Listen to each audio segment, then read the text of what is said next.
ईव्हीएमला विरोध करून जुन्या पद्धतीने मतदानाचा ठराव करा, मार्केटवाडीतनं शरद पवारांचं तालुक्यातील गावांना आवाहन.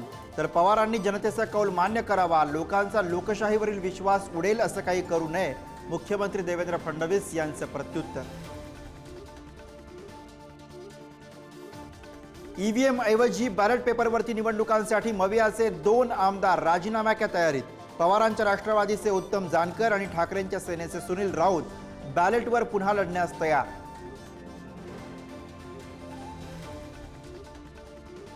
ईव्हीएम विरोधात मवियाचे पराभूत उमेदवार सुप्रीम कोर्टात जाणार. मंगळवारी सुप्रीम कोर्टाच्या वकिलांची घेणार भेट. मवियाचे पुण्यातील उमेदवार दिल्लीमध्ये दाखल होणार. 10 ते 12 उमेदवार सुप्रीम कोर्टात धाव घेणार.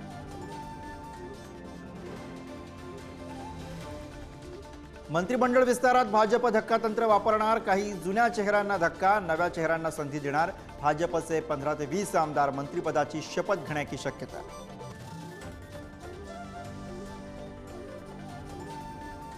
शिंदेंच्या शिवसेनेच्या आमदारांचे प्रगती पुस्तक तयार. शिवसेनेच्या प्रगती पुस्तकामध्ये 2 माजी मंत्री नापास, आमदार संजय राठोड आणि अब्दुल सत्तार नापास, गोगावले, शिरसाट, सरनाईक, खोतकर आणि शिवतारे पास असल्याची माहिती. ममता बॅनर्जी किंवा उद्धव ठाकरेंना इंडिया आघाडीचा नेता करा, माजी राज्यपाल सत्यपाल मलिक यांची मागणी. सत्यपाल मलिक यांचाही राहुल गांधींच्या नेतृत्वावरील विश्वास उडाल्याची चर्चा.